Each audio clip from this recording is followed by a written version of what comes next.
Le dijo a un general que se impacientaba: elíjanme y tendrán su dichosa guerra. En la guerra de Vietnam, nosotros éramos un tanto escépticos sobre la posibilidad de ganar una guerra de guerrillas contra el norte, mientras este siguiese siendo un santuario. En agosto del 64, la CIA montó un falso ataque norvietnamita contra un buque de guerra americano en el Golfo de Tonkin. Con esta agresión preparada pieza a pieza, Johnson tenía por fin un pretexto para multiplicar por 10 el número de soldados americanos que combatían en el sudeste asiático e iniciar los bombardeos contra Vietnam del Norte. El buque americano Maddox ha sido atacado en alta mar en el Golfo de Tonkin. Se trata de una agresión deliberada. En ningún momento hubo provocación. Probablemente fue un falso ataque, sin duda nunca se produjo. Quienes iban a bordo del barco pudieron equivocarse por completo y creer que estaban siendo atacados. El capitán del barco envió un mensaje diciendo que no había visto nada, que tenía serias dudas sobre los mensajes precedentes y que creía firmemente en la posibilidad de que hubiesen luchado contra una alucinación. El Pentágono y la Presidencia decidieron no tener en cuenta el último mensaje y utilizar el incidente del Golfo de Tonkin como pretexto para entrar en guerra. Fue el detonante de una decisión que iba a cambiar muchas cosas. Este acto indigno no hace sino aumentar la determinación de todos los americanos a comprometerse con el pueblo y con el gobierno sudvietnamita. Se utilizó como pretexto para intensificar la guerra. El incidente sirvió de justificación para otras acciones. Ahora sabemos que era mentira. En su momento se tenían dudas, pero las sospechas no se confirmaron hasta más tarde, cuando se descubrió que no había sido más que un pretexto, una historia inventada.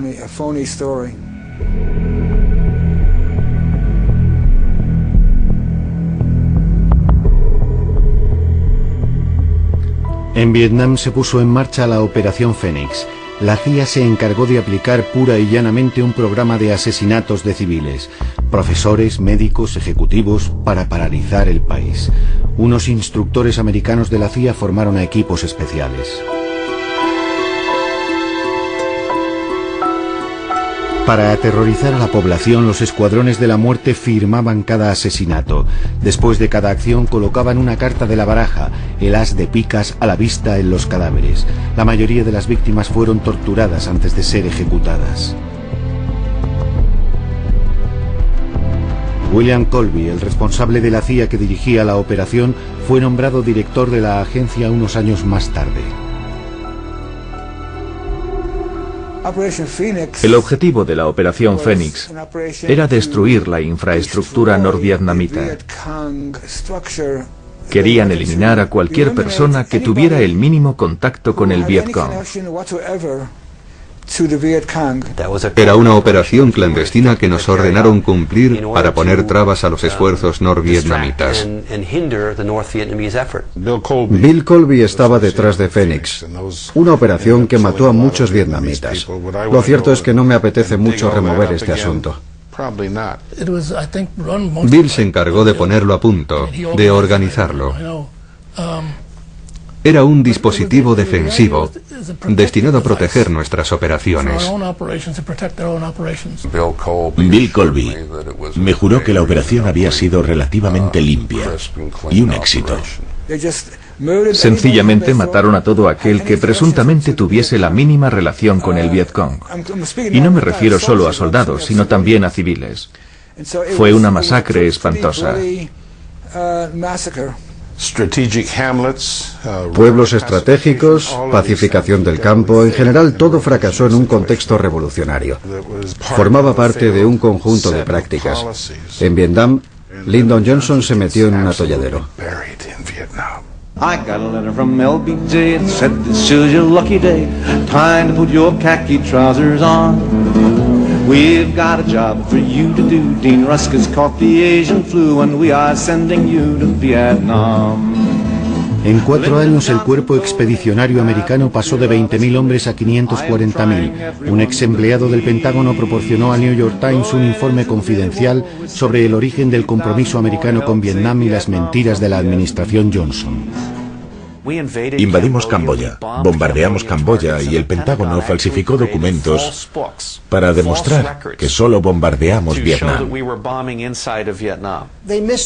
Confundieron una guerra civil con una guerra contra el comunismo. 55.000 americanos se dejaron la vida en esta aventura y 1 millón de vietnamitas. Los Estados Unidos violaban las convenciones de Ginebra, cometían crímenes de guerra y el pueblo americano no era consciente de que se estaban cometiendo crímenes de guerra en su nombre. Muy pocos sabían todas las cosas terribles que había hecho la CIA. La operación Caos, que se inició con Johnson y se amplió con Richard Nixon, tenía como objetivo a los izquierdistas, a los subversivos, acusados de estar manipulados por potencias extranjeras. La CIA llevaba años espiando, poniendo escuchas, vigilando a más de 10.000 americanos, profesores, estudiantes, periodistas, políticos. Unidades especiales de información efectuaban robos, pesquisas, abrían el correo de ciudadanos cuyo único crimen consistía en estar en desacuerdo con la política de su gobierno. No solo la CIA. Todos los servicios de inteligencia espiaban a los estudiantes y abusaban de su poder. El FBI investigaba grupos solamente por lo que eran, sin tener ni una sola información que sugiriese que dichos grupos fueran ilegales, realizasen actividades ilegales o las preparasen. Desmantelar toda forma de protesta e interrumpir todas las discusiones contra la política del gobierno formaba parte de la Operación Caos. Sus objetivos eran los movimientos pacifistas y ciertos periodistas. Algunos fueron sometidos a escuchas. Muchas personas acabaron en el punto de mira de esta operación, que consistía en redactar listas de enemigos potenciales, una acción que goza de una larga tradición en este país. Yo estuve implicado en la intercepción del correo. Cuando me convertí en director, suprimí esta práctica. Yo no creo que un servicio de información americano pueda tener como objetivo a los americanos. Existe una diferencia entre espiar a terroristas y violar la vida privada de sus propios ciudadanos. La CIA lo hizo por orden del gobierno Johnson, y quienes acusaron a la agencia habrían hecho mejor denunciando al presidente Johnson y a su administración. Espiar a tus compatriotas parece un comportamiento contrario a los fundamentos de la Constitución de este país. Sin embargo, fue una práctica corriente de Hoover, Van Demon y Nixon. Todos lo hicieron. Richard Nixon convirtió esta práctica en una de las bases de su política. Ese es el escándalo. Con Nixon vivimos un periodo en el que se burlaban las leyes y la CIA estaba implicada. El 17 de junio de 1972, en plena campaña presidencial, 5 hombres fueron detenidos en el edificio del Watergate disfrazados de fontaneros. Richard Nixon había encargado a unos exagentes de la CIA que inspeccionasen los locales del Partido Demócrata. El portavoz de la Casa Blanca ha calificado hoy el incidente de robo insignificante y ha negado su relación con el presidente. 4 de los detenidos eran cubanos residentes en Miami. El quinto, un exagente del FBI y de la CIA, trabajaba para los servicios de seguridad del Comité Republicano de Reelección del Presidente. Empezaron a filtrarse informaciones sobre la relación entre la CIA y el robo del Watergate. Estaban implicados algunos agentes retirados que en el pasado habían trabajado para la CIA. Estoy consternado por este acto insensato e ilegal. Me he escandalizado al saber que unos empleados del Comité de Reelección están entre los culpables. Cuando le acusaron personalmente, descubrimos sus límites porque al intentar defenderse cometió unos errores muy graves. Al comenzar la campaña para la reelección, Nixon estaba convencido de haber sofocado el escándalo del Watergate. Todos los sondeos le daban como vencedor con una cómoda ventaja. pero angustiado por dos periodistas del Washington Post, Nixon pidió a Richard Helms, director de la CIA, que presionase al FBI para que abandonase la investigación y que le encubriese diciendo que los informes se habían realizado a petición de la CIA. Helms se negó. El criminal era Nixon, no la CIA. Y la CIA se negó a encubrir a Nixon, como él ordenaba. El presidente Nixon utilizaba a la CIA para bloquear la investigación del FBI. Quiso que la CIA firmase un documento. Y yo me negué. Nixon le pidió a Helms que lo hiciera, pero Helms le dijo que no, que la CIA nunca se vería implicada en el caso y que ellos nunca dirían que se trataba de seguridad interior, y Helms perdió su puesto. Richard Helms, el director de la CIA más popular, era en realidad el peor. Todos le adoraban.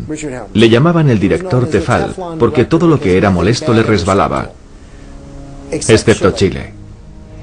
En 1971, el candidato socialista Salvador Allende ganó las elecciones presidenciales en Chile. Fue demasiado para Nixon, que horrorizado dio carta blanca al director de la CIA, Richard Helms, para impedir que Allende asumiera su cargo. Es una fórmula periodística. Carta blanca. ¿Cuántas veces te dan realmente carta blanca? En cuanto a Allende, Nixon nos encargó que hiciésemos todo lo posible para que no accediese al poder. Y la CIA creó las condiciones necesarias para que el caos se instalase en Chile, un caos económico y social, con el fin de dar un pretexto a los militares para intervenir y derrocar al gobierno. Nadie habló de matar a Allende. Teníamos que intentar que abandonase el poder. Pero estábamos asociados a personas que deseaban la muerte de Allende. Utilizaron empresas privadas, la CIA, los militares, la embajada. Todo valía. Tenían un equipo entero dedicado exclusivamente al derrocamiento de Allende. No era alguien a quien el gobierno americano apreciase. Henry Kissinger y el director de la CIA, Richard Helms, habían puesto a punto la operación desde Washington. Sabían que cuando Allende se convirtiese en un problema y nos pidiesen que nos ocupásemos de él, haríamos cuanto pudiésemos. Lo hicimos cuanto pudimos. Entonces Washington decidió ayudar a los militares a derrocar a Salvador Allende para poner al general Pinochet en el poder. El golpe de Estado se produjo el 11 de septiembre de 1973. Salvador Allende fue asesinado o se suicidó, según la CIA, y miles de chilenos fueron torturados y masacrados. La CIA proporcionó las listas de sospechosos a los escuadrones de la muerte de la Junta Militar.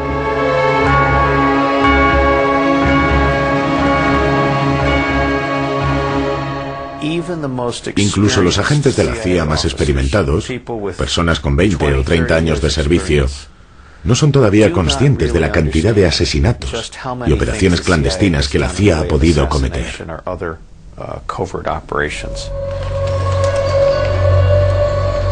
La implicación de la CIA en el golpe de Estado en Chile y las revelaciones sobre la complicidad entre la agencia y la Casa Blanca en el Watergate llevaron al Congreso, engañado y humillado por Nixon, que dimitió, a tomar la decisión de acallar a la CIA. En 1976, las comparecencias de los directores de la CIA ante las comisiones Church y Pike cambiaron por completo a los americanos. A partir de entonces ya nunca nada sería como antes. Fue un espectáculo inesperado. El apoyo de la CIA al general Pinochet y su participación en el derrocamiento del régimen socialista de Allende, que el informe Church sacaba a la luz, salpicaron al secretario de Estado Henry Kissinger. El gobierno americano no quería desestabilizar ni derrocar, sino mantener... ¿Cómo dice? ¿Cómo? Sino mantener en su puesto a los partidos políticos que cuestionaban las elecciones. Nosotros intervenimos por las próximas elecciones del 76, pero en ningún caso intervenimos en el golpe de Estado de 1973, del que no sabíamos nada. Henry Kissinger no estaba muy contento con las revelaciones de las comisiones Church y Pike, porque recibía muchas críticas por lo que había dicho o hecho. Chile es un ejemplo claro de abuso de poder de los americanos. Un abuso de poder de Kissinger y de las empresas que le empujaban a actuar. Y le llegó el turno a